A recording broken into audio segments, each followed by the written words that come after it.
This is Kenny Clark, and this is Lombardi's Bar. This is one of my favorite podcasts to do. I'm just, blessed and thankful to be a part of this podcast. It's a great podcast. It's a great interview. Maybe I know that you guys, obviously being the best Packers podcast that's out there. I had Malort this weekend, so I'm not tasting anything. Oh, good He did. God. He did. That was fantastic. Because it said, "Did you ever try Malort?" And I said, "No." And then it said, "Do you want to take a shot of Malort?" I said, "No," but I did.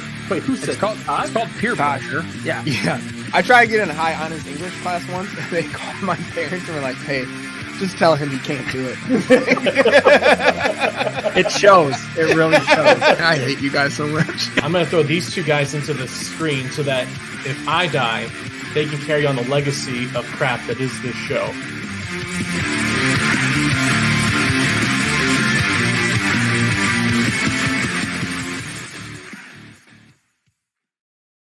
Hello again, Green Bay Packer fans. Welcome into another edition of Lombardi's Bar.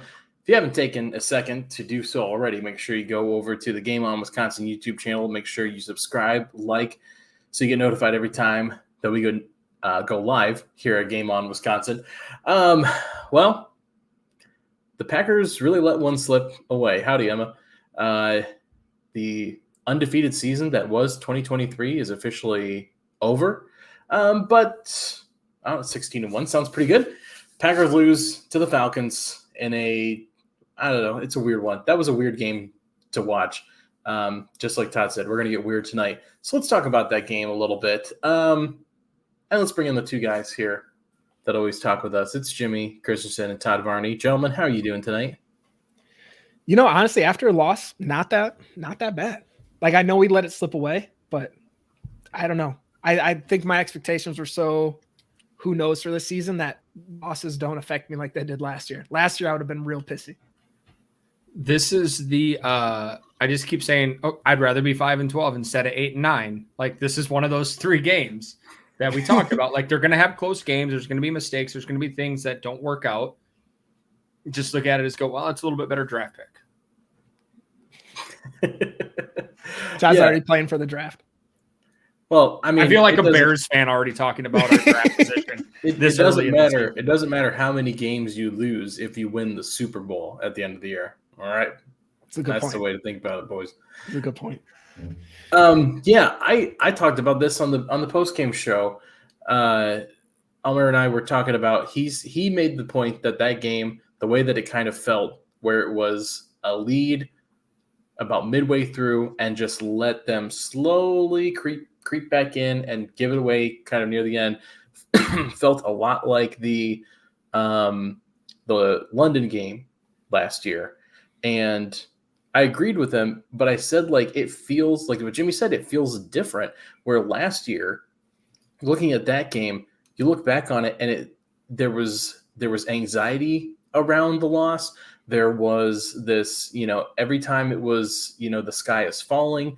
What are we going to do to keep this window open this season for Aaron Rodgers last year?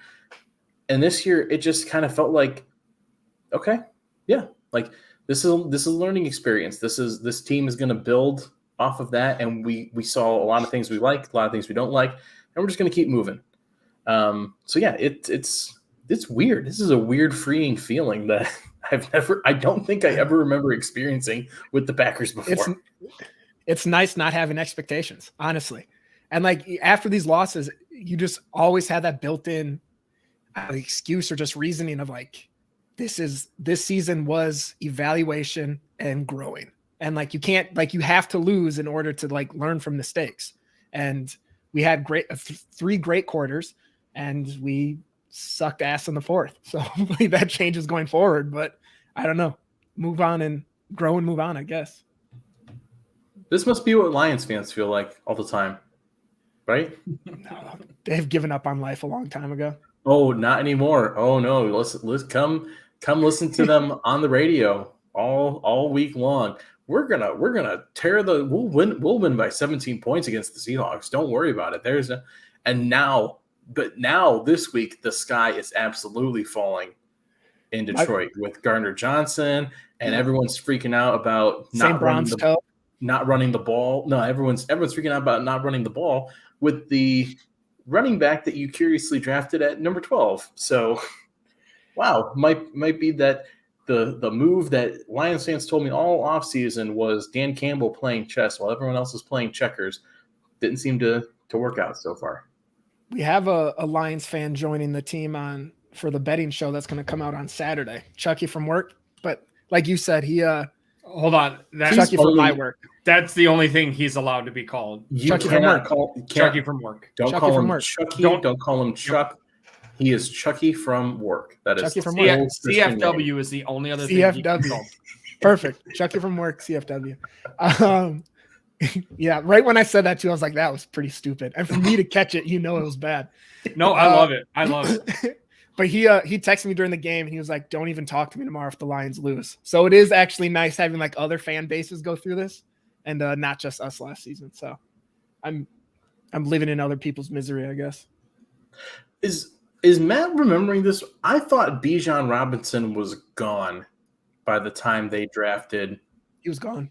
Jahmyr Gibbs, right? Yeah, they took him 10th, I think. The Okay. Falcons. That's what I thought. Yeah. So, meanwhile, in Chicago, they Christian can't Nick run never would've an got that wrong. offense. And Minnesota quietly just bad. I guess They got Cam Akers now. If one, that's true. The Robinson shell went of the 8. former 8. Okay. 8. I mean, at least when the Bears suck, they're fun. How There's bummed out were you drama that afterwards. the FBI thing turned out to be false? Like when I saw his house got raided and then Yeah, they said oh headquarters, my like, God. yes! Then it turned out to be nonsense. I was so bummed. I was like, I know damn it was one of those where like I clicked on the tweet and saw like the tweets after it where it was like it said like Charles Tillman broke the news to Matt Eberflus or something like that. I'm like, oh, okay, so it's damn. It's like finding out the Easter Bunny's not real. We still got time. I'm sure one of them has some stuff. Someone will that get they'll raided. Yeah, for sure. I don't even care if it's the Packers at this point. I just want someone to get raided by the FBI. Add some drama. Dan Snyder's gone now. We need another crazy Jim person Irsay's in the got to league. be the odds-on favorite. Dude, he has just mounds of coke in his house. Nobody cares about cocaine. Like that was, my buddy Zach, he's a Bears fan. He was texting me today. And after when it came out, when it was being rumored that it was his house and Hallis Hall, I was like, that's something big. And he was like, yeah. And then I was like, oh, it turns out Hallis Hall was a rumor. And he was like, okay, I'm going to guess it was coke then. And I was like, nobody cares that much about coke to send the FBI into your house unless it's like major weight. Yeah. El Chapo levels. Yeah. Gil brings up the Lions actually traded back from 6 to 12, so they technically could have drafted True. Bijan. Thank God they didn't. Yeah. See, Oh, Matt, God. Matt Oh, knew. thank God. Matt knew. Matt's playing chess while we're playing with ourselves. Technically correct, the best kind of correct. All right, well let's dive into this game from Sunday with a buy round here. Jimmy, why don't you kick us off? Who are you gonna buy round for after this week? Yeah, I went with after his 20-minute media session today. I went with David Bakhtiari. Just the amount, and I too, like when this happened, my first thing my brain went to was like, oh, it has to be because of the turf. But I think at this point too, it's because it's been 2 years since he tore his ACL and the other knee injury that he had. He Almost played 3 week years 1. now. We're coming up on 3 years. So it's like to me, I was like, it still can't be bothering him that much. And then I think part of it is also the secrecy the Packers kind of had around it, which I guess you understand because they don't want to tell people on Thursday or Friday that Bakhtiari is not going to play. You wait till Sunday and then the team has to adjust to it. But it's also that not giving that information to people was the reason everyone ran with it. But hearing him talk today of just about the human side of it and how it's been weighing heavy on him, and Goody's been there for him to vent to him about it, and how after all the stuff that he went through, how people really thought he might not play just because of turf. I felt bad for him. It sucks he said he doesn't want to be a great football player and then all of a sudden disappear. And it's kind of heading towards that direction of who knows how much longer he's going to be able to play, how much this season he's going to be able to play. So it just kind of sucks for him. I understand understand why people assume the turf. I was one of them. But I don't know. It was nice to kind of get some clarity around everything, but I just feel for the guy. I did for a second until I watched his press conference or watched his availability with the media. And he goes into, shame on the media for running with that story. And they could have backtracked it. And my brother told me he was going to do it. And I was like, yeah, fuck with him. I don't care. Like, so he fed into it. He fed into it, didn't come out and say anything. And then is like, I'm the victim. Shame on you guys. Like, dude, you know what you're doing. You can't get mad about this. Yeah. You can't expect, now I expect you all to go out and do the right thing and recover this and put it like, I put it out there that you're kind of being an asshole about this because sure, you didn't play. It's very easy to say my knee is still not where it needs to be to play.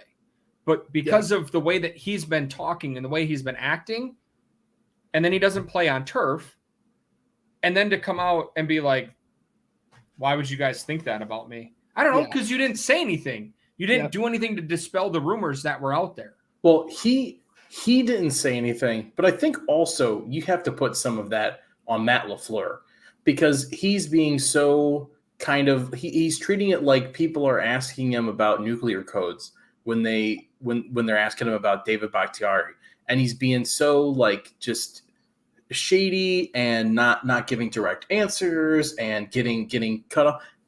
Just tell everybody what the situation is. His knee is still bothering him. This is going to be something that's going to bother him moving forward. It's going to be basically a week-to-week situation. It doesn't matter if it's turf or grass. This is just going to be kind of what it is. Right there, Matt, I just wrote you a 2-sentence PR press. Say that, and no one asks David Bakhtiari about this again. And so it's all right. Matt should have done more to help his player out, but Todd's right. Like, David just kind of came in off Matt's really defense. poor. He did come out and say like, this is going to be, he's going to have an injury designation all season. We're going to be battling this all season. Yeah. But so, he did kind of say that, but at the same time, like, so he goes from playing to he's not practicing because of vet rest. He doesn't need to practice. We said that a bunch last week and he played great, to now he's not going to play. And then the fact that he did tell his brother, go ahead and tweet that, fuck with people. I don't care. It's your social media. Like that's such a cop out. It is. Like, he was egging it on. He's like, put that shit out there. Yeah. Especially too, because it came right after the Aaron Rodgers thing, after all his like Instagram stories about turf fields. It was like a perfect storm. It was legitimately a group chat, Jimmy, of his brother sending him a screenshot of the draft. Yeah. And him responding with, what are the odds? Like, that's what it was. Yeah. Oh, for sure. Dude, yeah. I take it back. You don't get a drink now, you piece of shit. No, you already bought it for him, Jimmy. Yeah. Nice. He chugged it too, so there's no. Yeah, and the thing with the media, it's like, first, I never saw any person of credentialed media questioning if he was doing this because of turf. I hear people bringing up the conversation in like sports radio or things, but that's their job. They talk about things that the fans are talking about, and fans are talking about that. And also, like, you just came out on a diatribe against a legitimate diatribe against turf fields. People are going to make that connection. Like, what do you want people to do? You want people to you need to control your narrative, buddy. That's not how it works, man. That's not how it works. How so Nick Chubb is absolutely screwed, right? Like the way Bakhtiari's knee is healing up. Oh, good. And like Chubb's knee is way worse than Bakhtiari. Like he's done, right? I don't know, man. I saw Willis McGahee have almost the same thing happen in the 2001 national championship, and he went on to play in the NFL. Yeah, but this is the second time he's had. I know, but this is the second time. Yeah. On that same knee. Like that's. I'm not going to say Nick Chubb won't give it his all to get back and play in the NFL, but he will not be Nick Chubb again. No. Yeah, absolutely not. All right, Todd, who would you like to buy around for, and then we spend 5 minutes shitting on them? I'm going to go with the cameraman in the roof in Atlanta, because I don't know if you guys saw that video from Falcons Twitter today, but holy shit, that was pretty Robinson dope. run Yeah. making Savage look ridiculously terrible. But I don't even care who they were playing against. That was such a sick run, and to have that camera angle, amazing, incredible. Yeah. It was beautiful. Just come on down from the rafters, bud. I got a beer waiting for you. he just camps there. That's where he lives now. That's where he lives. Just like how every special teams coordinator is being asked this week about how can we do the punt, the kick block thing that the Patriots did. Every social media coordinator is now being asked, how do we recreate that video that the Falcons did?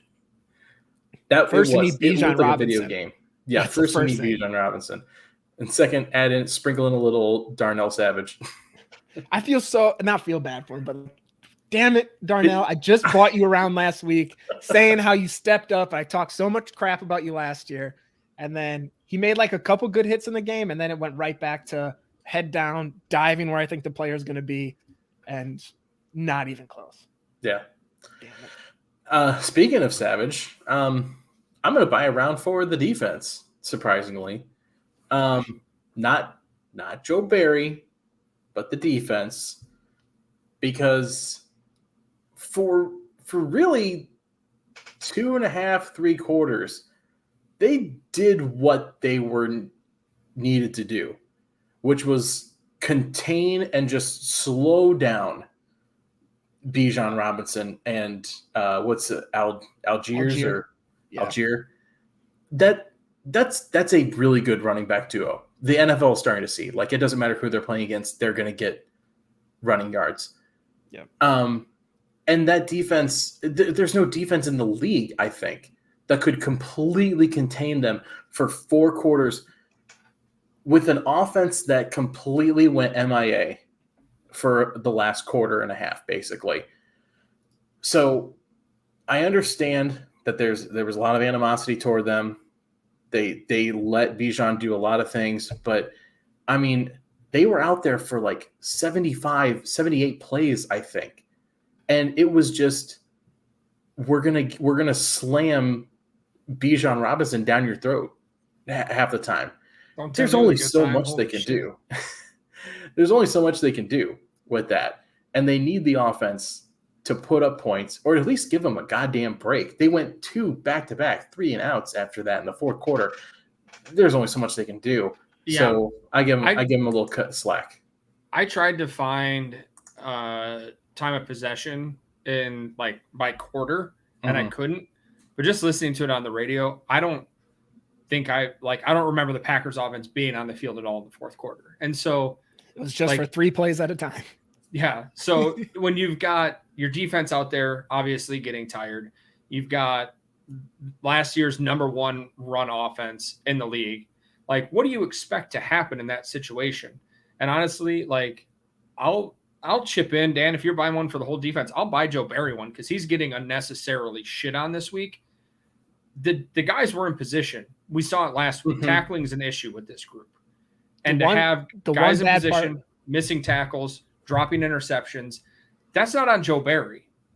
Yeah. Jimmy, give me one piece of anecdotal evidence. No, I was going to say, the only thing that like in that game where I was like, that's on Barry is when Campbell was 10 yards off on But how else do you, there's the one piece of anecdotal evidence going against him is like, well, I'm just saying that's the one play. Yeah, that's good for Barry. Like, if you're going to blame Barry, you have to have more than just like one thing off the top of your head that you can say is his fault. But like right there, I'm with you. Like, the defense did great until it got to that 4th quarter. They tired out. Like, Quay Walker was a menace that game. I know he dropped that interception, but then towards the end of the game, homeboy was all over the field. Of course he's going to tire out. Kenny Clark, same for him. He was in the backfield a lot and then eventually just faded away. That's going to happen when your offense does 3 straight 3-and-outs and then punt after Jordan Love tells Josh Meyer the wrong word. Like, so it is, I'm with you. I don't think Joe Barry was that bad.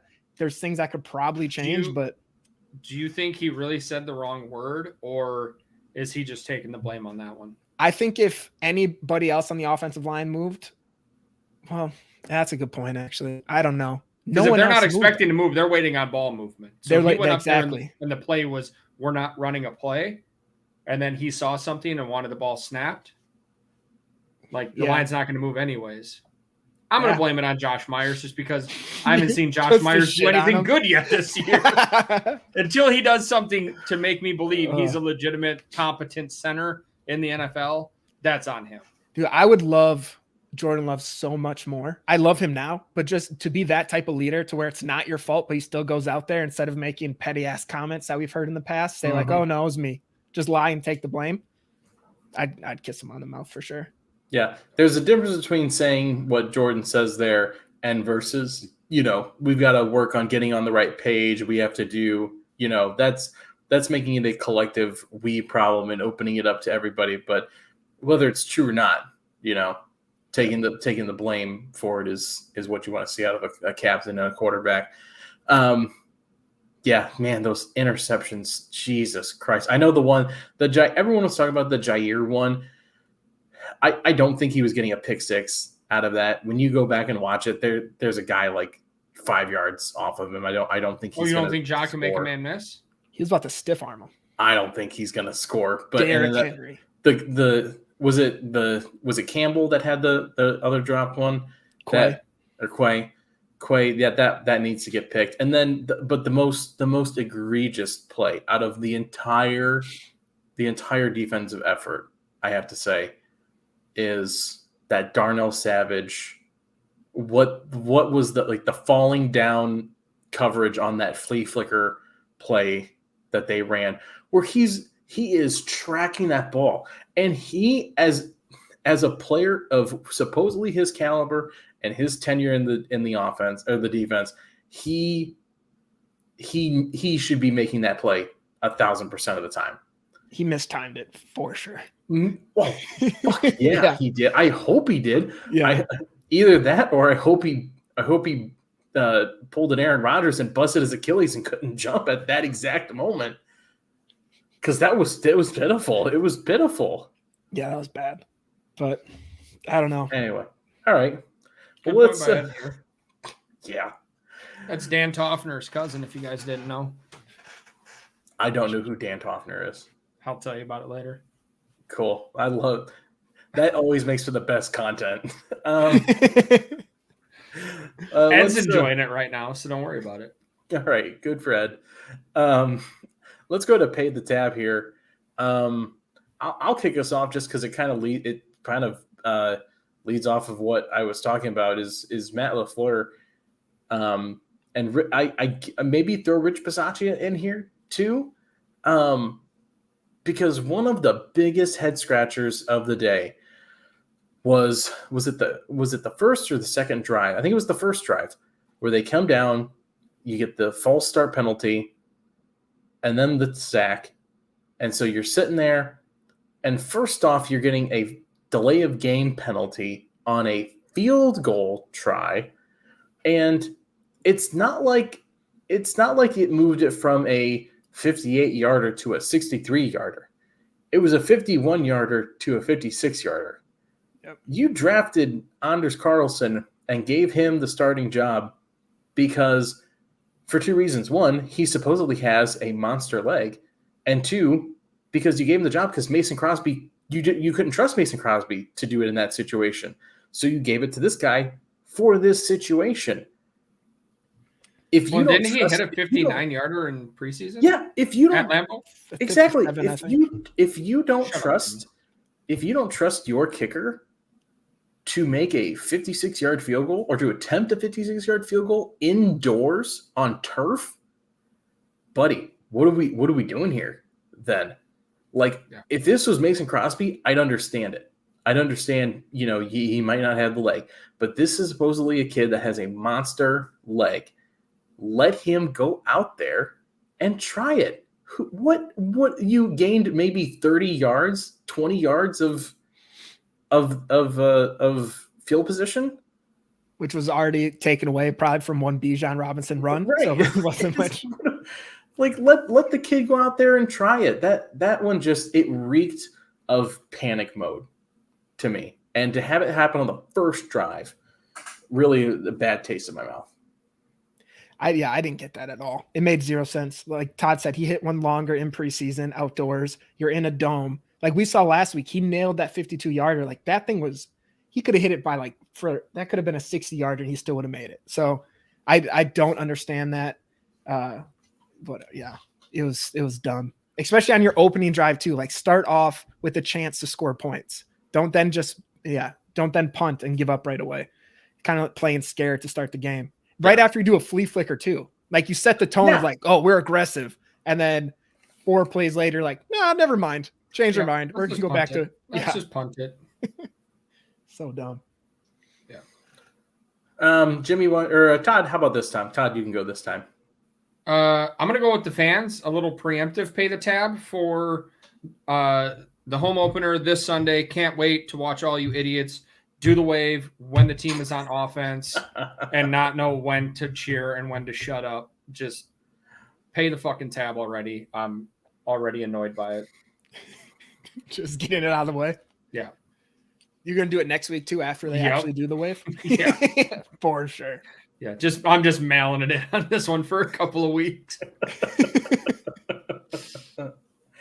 Yeah, and damn it, Todd, now you pissed me off because I've been looking forward to getting back to Lambeau for the first time in a couple of years, and now I know I'm like, well, fuck. Now I'm gonna remember I have to deal with Ethel and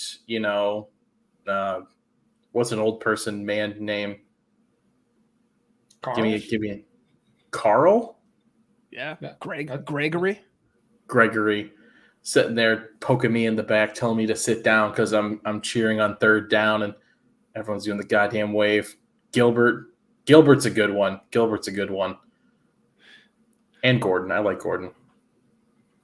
James. Anyway, yeah, fuck them. James is real shit, man. Jimmy? Yeah, I'm going with Rashawn Gary for the pay the tab. It's been a problem since he's been on the pack. Like his pass rush, incredible. Even the limited snaps he's in right now, his pass rush, he's getting there. He has a great success rate. The problem is he bites on so many fakes. Like that Ritter touchdown run. You saw Rasul Douglas get pissed at him afterwards. Like he bit on that. And I understand you have Bijan Robinson in the game. Like you think the ball's going to him, but that doesn't matter. You have to do your assignment. And if he was on there with Ritter, that's a loss of downs. And then there we are. That was a 4th down conversion that turned into a touchdown. Like if Rashawn just does his assignment, that whole game is different. But it'd be different. That was the first time this happened, but he consistently just overcommits on run plays or even play action. Like he needs to just do his assignment and contain the edge, do your role. You don't always have to make the splash play. That's what the other 10 people on the field are for. What if his assignment is make the splash play? I stand corrected. What if they just say, go out there and react and make shit happen? He's like, end the huddle. Quay's only talking to 9 people. Then he looks at Rashawn. Splash play. Splash. Yeah. Everybody, you do this. Rashawn, go do whatever the fuck you want to, man. Then that makes sense. And I'm sorry. Yeah. I take it back then. Yeah. He plays the Leroy Jenkins position of the defense. Do whatever the fuck you want. Yeah.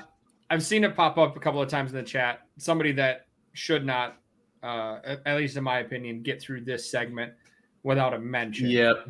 Is AJ Dillon. I was going to ask about him too. Yeah. I mean, they weren't too hard on him on the radio. The few clips that I've seen doesn't look like there were a lot of holes there for him to run through. Yeah. He's not an Aaron Jones type that's going to be able to jump back and hit that hole behind it. Like the hole needs to be open in front of him to get through. But he just doesn't, Jimmy, to steal one from your boy, he doesn't look like he wants to run through a motherfucker's face. Yeah. Like at all. I don't know what his, like, it baffles me of what he's trying to do back there. It's almost like he thinks he's Aaron Jones size and not like a tight end in the backfield. Like he just does, even on plays like that first down, he ended up thankfully getting because they reviewed it. but like he just trips out of nowhere and almost didn't convert that 3rd and 1.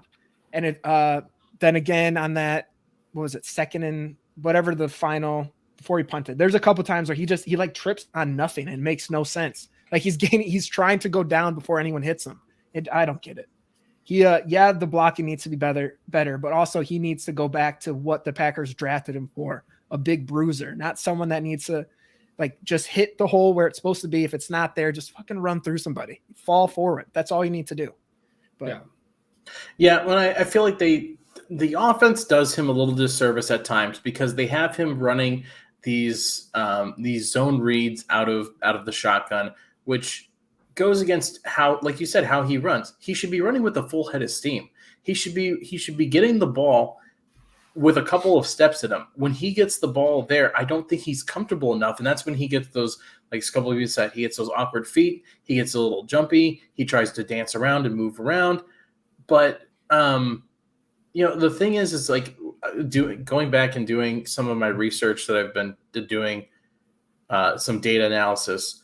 When he's getting the ball, when he's running the ball, doing your own research, that makes sense. Dan's always been a do your own research kind of guy. He actually gets a positive, successful offensive play almost like 70% of the time.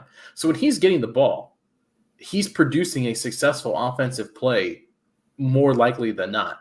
The problem is that it's just enough to like reach that threshold, and he's not doing anything past that. And so when Aaron Jones does a play like that, where he makes a successful play, it's, you need to get about like 60% of your yards or 40% of your yards on first down. When he's doing that, he's going beyond that. Mm-hmm. And so when Aaron Jones gets stopped, he's still a successful play, but he's past what A.J. Dillon would get on a successful play. A.J. Dillon needs to be producing way more. I think he had like 16 plays in total and got 60 yards off of 16 plays. That can't be a recipe for success. You can't. Can you do me a favor, Dan? Please. Don't ever fucking talk about data analysis on this show, because I have no idea what the fuck you just talked about. I was completely just glassed over. I understood it. Aaron Jones' successful plays are for more chunk yards than A.J. Dillon's. Yeah. Essentially. That makes sense, though, because Aaron Jones is a home run hitter. Like, that's right. But the problem, too, is like looking on PFF, they kind of break down the runs for A.J. Dillon. They've given him 10 rushes outside the tight end. Like, so going wide, outside tight end runs on either side, 10 rushes for a total of 7 yards. Like, why are we doing that? Like, that's not where he should go. Yeah. Like, clearly he is a big bruiser. You need to just, like you said, let him get a couple steps ahead of steam and let him go. The outside stuff, save it for your end around, save it for Aaron Jones. I know you don't want to like tip the cap depending on which player's in the game, but at some point too, you need to go with the strong suit of the player. A.J. Dillon going to the outside, not the strong suit of him. So let's stop trying that. And also you're going outside with Rasheed Walker and not Elton Jenkins, on one side of it. So why not do what they like? Let them do what they do best and just go forward, kill the guy in front of them, and get 3-4 yards every time he touches the ball, at least. Because they have to kill the guy in front of them and the guy in front of Josh Myers because he's not touching anybody. Yeah, there you go.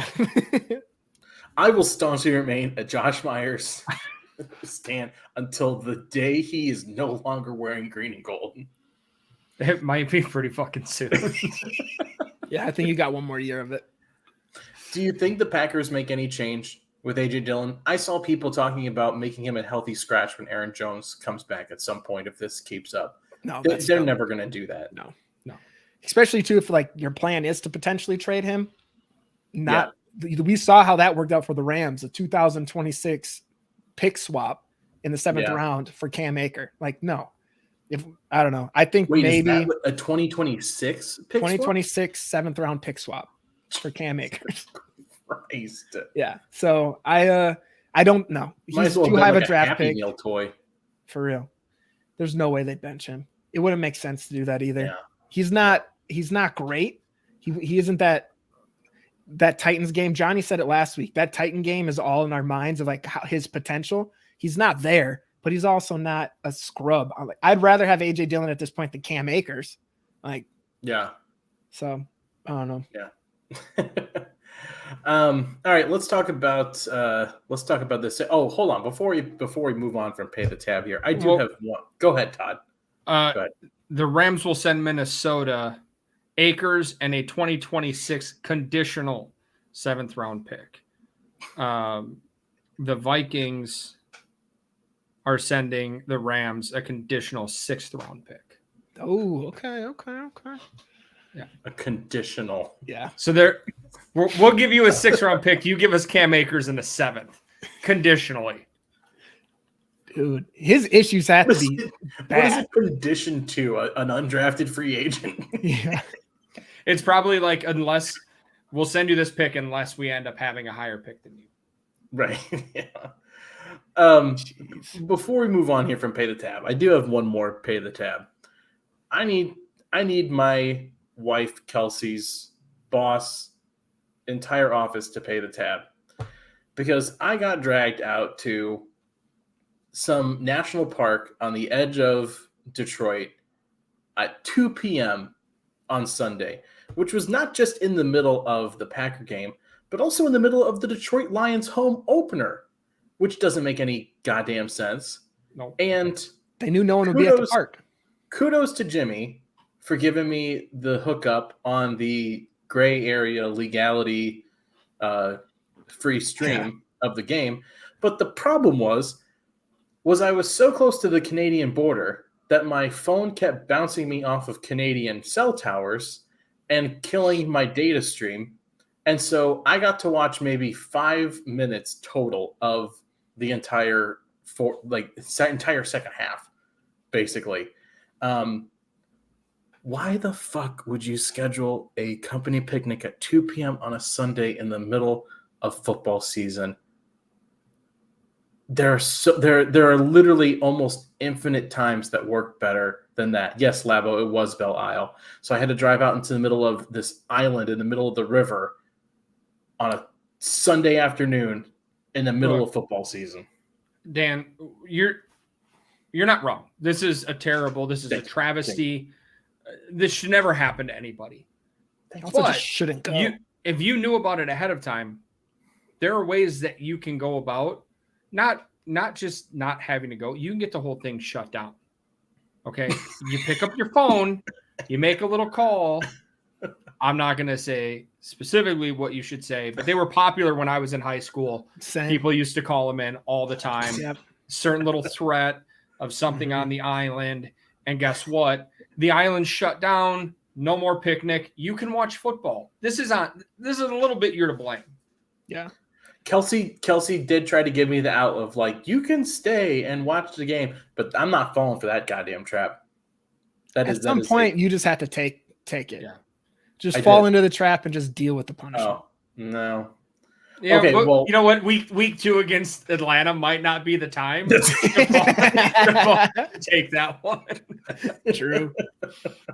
It was also my fault because I thought that the Lions game was on CBS and I'd be able to stream it on NFL Plus, and that went out the window pretty quick. So, all right, let's talk about this Saints game this week. This has to be a slam dunk game, right? Like, Saints on a short week, they have almost no running backs, and you have one of the best supposed pass defenses. You have one of the best pass rushes in the entire league right now. This should be a slam dunk game, correct? Dan, anyone? It's a physical ass defense. Their defense is good. Probably better than good. They've got, I don't know, what is Lattimore, the 6th, 7th best cornerback in the league, maybe at. I don't honestly give him top 5. Maybe top 10. We'll say top 10. I don't know. Apparently, we've been talking shit about him, so I'm going to start. Is it a good deep? Like they just, I don't know. I feel like they are kind of a little overhyped defensively. But the thing is, they're a physical defense, which is, we know from past experience, the Packers don't do that well against physical teams. And their Cam Jordan's a monster. Their run defense is pretty good. If we don't have Aaron Jones, we have to rely on AJ Dillon going against a pretty solid defensive, or like a run defense. Like, then you have to rely on Love, and he's been playing well, but still, like right now, I don't think we're to the point where we're going to win games because of Jordan Love. Like, we're going to win them with him until he gets to that point. But I'd much rather rely on Aaron Jones. Having a guy like Taysom Hill who can line up in multiple positions, not that Taysom Hill is really that good, just the confusion that is going to cause Joe Barry on how to try and stop that. Like, this guy can take a snap and run the ball. He can also line up and catch the ball, or he can throw it. Joe Barry doesn't understand that. He's not ready. Like, I remember when the Packers let him go, and it was kind of like, some people were upset, but there were a lot of people that were like, Mike McCarthy's not creative enough to understand how to use somebody like Taysom Hill. Joe Barry is not creative enough to try and understand how to stop someone like Taysom Hill. Not that I think Taysom's going to be like the end-all be-all in this game, but he's going to have some decent plays that just absolutely make it not a slam dunk. He has decent plays against everybody, but when's the last time we were like, wow, they could not stop Taysom Hill, or Taysom Hill had such an impact? Sunday. No, I don't think so either. But it's just a matter of, it's not a slam dunk because they're going to put enough wrinkles in there. Derek Carr is a decent quarterback. They've got decent wide receivers. Like, but if you don't have the way that our run defense looks, it doesn't matter who the fuck they hand it off to. Yeah, I thought our run defense looked pretty good against Chicago. I would say, but that offensive line, you can't. That's the thing. Chicago's offensive line is XFL level. So going that to the Saints, it's a big jump. Like, I'd rather have that Saints offensive line with who gives a shit at running back than the Bears offensive line and Justin Fields being the person doing it. I don't know, man. I thought the Packers run defense looked pretty good against the top run defense until their offense couldn't help them out. But what's going to change from last week to this week? Like, we'll need the offense to stay on the fucking field then, or else our defense. Because last week it was the number one rushing offense in the league with two young running backs who haven't been torn down by years of NFL play. Who is the Saints running back? The number one running back right now who is ready to play? It's their rookie, Kendra Miller, something like that. Yeah. Sounds young and fresh and not beat up by years. No one fucking knows. I just don't know the draft. Like, he was a good draft pick. Like, it's not like he's a scrub coming in. Like, he's not Bijan Robinson though. He's not Bijan Robinson, but they took him in the second round either. But you're saying it's a young guy who hasn't been worn down from the NFL. This is going to be his first NFL start. Is going into this game. And you're telling me he's going to run over this guys? I am just. I'm not scared by that. I am not scared by it. I don't think he's going to have a Bijan Robinson game, but we saw last week that our run defense still is not good. So, like, will he have 180 yards like Bijan? Probably not. Will he have over 100? Probably. There's where we disagree. I thought our run defense looked pretty okay last week, given the circumstances. We knew what they were going to do and could not stop the run. It's going to be harder to stop the run when we also have to worry now about Michael Thomas and Chris Olave. But it's against the number one rushing offense. That's like saying, like, well, we knew they were going to give it to Michael Jordan. How could we not stop? Because they were the best. They're the top. They're the top of the NFL. Or saying, like, how could you not stop Patrick Mahomes from throwing to Travis Kelce and Tyreek Hill? Because that's what they fucking do. You just have to limit it. And I thought they did a pretty good job for most of that game limiting that offense. But then when, like, Matt put into the chat there, when they get 3 minutes of a break in a 15-minute quarter at the end of a game, that's when they start to look bad. This isn't the Falcons' running attack. I'm not scared of it. And if this run defense plays half as good as they played against the Falcons, they can bottle that up, and then you put what's supposed to be two all-pros against each other in Jair and Michael Thomas, and you say, make Derek Carr beat us. And if Derek Carr can beat you without a running game, then yes, then I'll agree that this defense is a problem. But until I see that, I am not worried about this Saints offense. Like Corey put in the chat too, though, we're going to have to actually load the box rather than going with that 2 down defensive lineman. Stop any run game.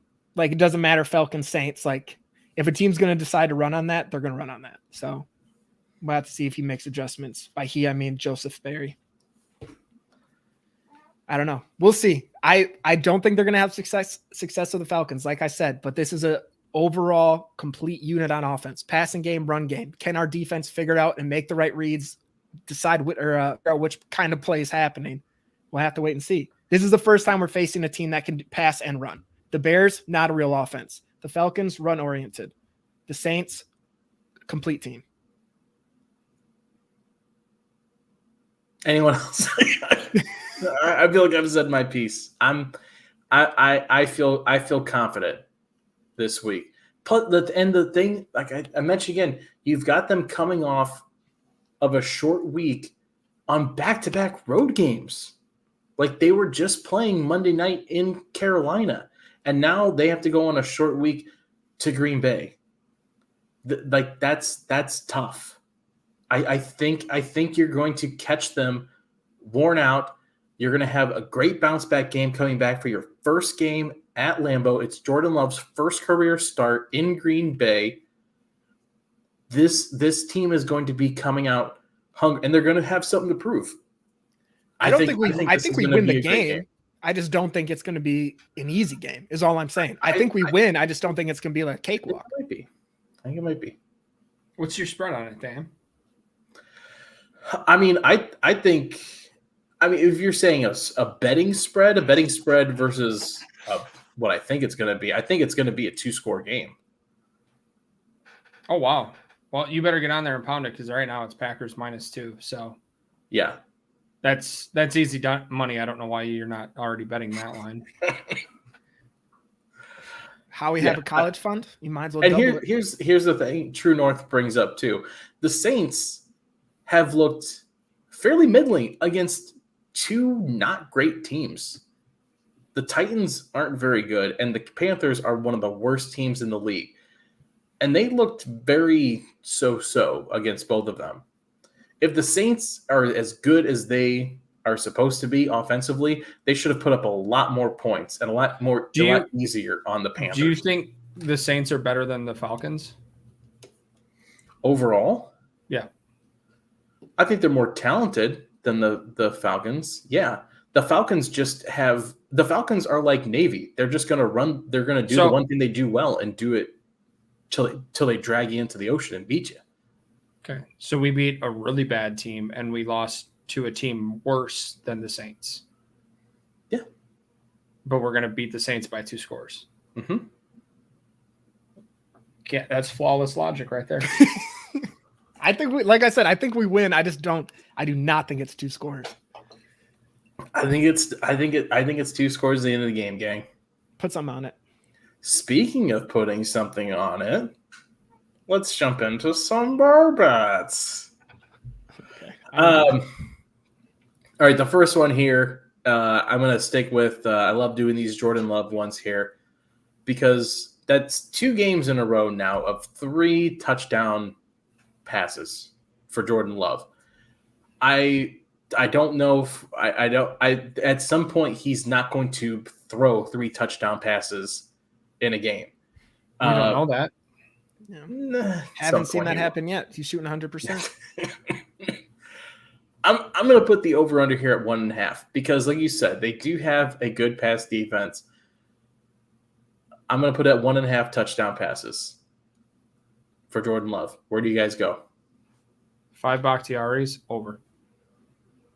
Okay. I'm Jimmy? with Todd. 5 Bakhtiari's over. We don't know Aaron Jones' status yet. Christian Watson looks like he'll probably play. So, yeah, I'm going to say he at least gets 2. I mean, they're leaning towards Aaron Jones playing, right? Is that the sort of the vibe that I'm He didn't getting? practice today. He didn't practice today? I was talking about this. I'm curious. I was talking about it in terms of Christian Watson, but I guess it could play with Aaron Jones too. I wonder if they make the decision to sit one or both of them out Sunday to prepare ahead of time for Thursday. Say basically that we're more concerned with the division game on Thursday than a non-division opponent. I'll say 4 Bakhtiaris, and I'm going to say under on touchdown passes because I think it gets a little run heavy. With A.J. Dillon. With A.J. Dillon, with Aaron Jones, Emmanuel Wilson, I thought they were going to Taylor. Huh? Didn't you just say they're going to sit one of them for Thursday? Whoever. I just listed every running back. I don't care who it is. Dan, today's not your day, my guy. I listen. That's why I said Emmanuel Wilson, Patrick Taylor, A.J. Dillon, Aaron Jones doesn't fucking matter. I know. I'm just messing with you. Put fucking Airbud back there. Well, that's unfair. He's going to beat everybody. Duh. I've seen that movie. There's no rule a dog can't run the ball. Let's talk about Taysom Hill here again. Nothing about yardage, nothing about any of that. Let's go over under 12 rushing attempts. He had 3 against Tennessee. He had 9 against Carolina. It's Taysom Hill and insert generic running back name for the Saints this week. Over under 12 rushing attempts for Taysom Hill. And he does have the knee injury. So I guess it's maybe a little up in the air if he maybe. Yeah, I'm going to go under 5, right? Yeah, 5 Bakhtiari's under. He's got 12 on the season, like you just said. A lot of those were, not a lot, but several of those were at the end of the game. They were just trying to run down the clock there. And they were running a quarterback power that Carolina just couldn't stop. So, yeah, I'm gonna take the under because we're gonna be up by 2 scores, so it's not like they're gonna be trying to run the clock out. Everything Todd said, 5 under. Okay, I'll go 4 under then. You guys all scared me out of it. Last one here. What a coward. Yeah, I am. Jeez. I'm yellow. Jair and Rasul. Do they get a pick between them? One pick between those two. Because you talk about Thomas and Olave, Jair, Rasul, that's the tag team WWE cage match that's going to be going down. I think I'm going to go big here. I'm going to say 5. Yes, one of them gets an interception off of Derek. Wow, how ballsy of you to go 5. What did you want me to do? You just made it like it was a big deal to bet 5. Yeah. He was just saying that because he does 5 every time. I got 5 units in my sleep. Todd? I'm going to go 5 Bakhtiaris, yeah. Yeah, same. He's had 2 interceptions thrown. Both of them are like at least 20-plus yard pass attempts. So that takes away Quay Walker and Campbell. So see, between them and a safety, our safeties suck. So I'm going to go. I'll go yes, but 3 Bakhtiaris. Okay. Do you guys think Quay gets one this week? I mean, he had the one week 1, had one in his hands last week. You think he gets his hands on another one this week? I don't think so. I think not. This is the one court. Like, think they're scared to throw Ritter. No, Ritter and Fields are just dumb. Carr has at least a couple brain cells. See a big ass linebacker standing there. I don't know, man. He so far I've been really impressed with how Quay has looked running and pass defense. He's taken leaps and bounds, and he's putting himself in the right position to make those plays. So I think he'll get in the way of more. I don't know if he'll get anything as close to what he had in Atlanta. Anything else, guys, before we wrap up? I'm all set. Give me a score prediction. You said 2 scores. We're gonna win by Score 2. prediction? Yeah. I'll go 31-17. I'm gonna go 31-24. 27-21. Jimmy has no confidence in this offense. Fuck off. If you're going to the game, Todd and I will be up around the Green Bay area, and Matt, producer Matt, also going to be hanging out around there. So if you see us, buy us drinks. Well, Jimmy won't be because he's a loser. Yeah, Jimmy's. Yeah, pretty much. Yeah, for sure. Well, Dan, where did you watch the second half from on Sunday? A company picnic. Great question. Watching my son blow bubbles and the rest. Your company's Oh, picnic? No, my wife's company. My wife's company. Mm-hmm. Yep. Filled clearly with people who, and there was enough people there that were like, "Ooh, what do you think about the Lions? Look at the Lions score." Well, you guys clearly fucking care about it. I feel like if there's going to be picnic 3 hours earlier, any work event should be during work hours, so you get paid for it. You shouldn't have to hang out with coworkers outside of work, or put it right after fucking work, or have it somewhere that you can watch the game. Yeah. Ding, ding, ding, ding. It's 2023. There is such thing as satellite internet. There is no reason to not have a game on at any given time. I literally was this close to being like, can I bring like our small TV and set up like some kind of setup, but I felt like I was pushing it already. So fucking goddamn, that still pisses me off. All right. For producer Matt, for Jimmy, for Todd, I'm a bartender, Dan Connick. Sure you following all of us at our socials. Follow Game On Wisconsin, Twitter, Instagram, YouTube, TikTok.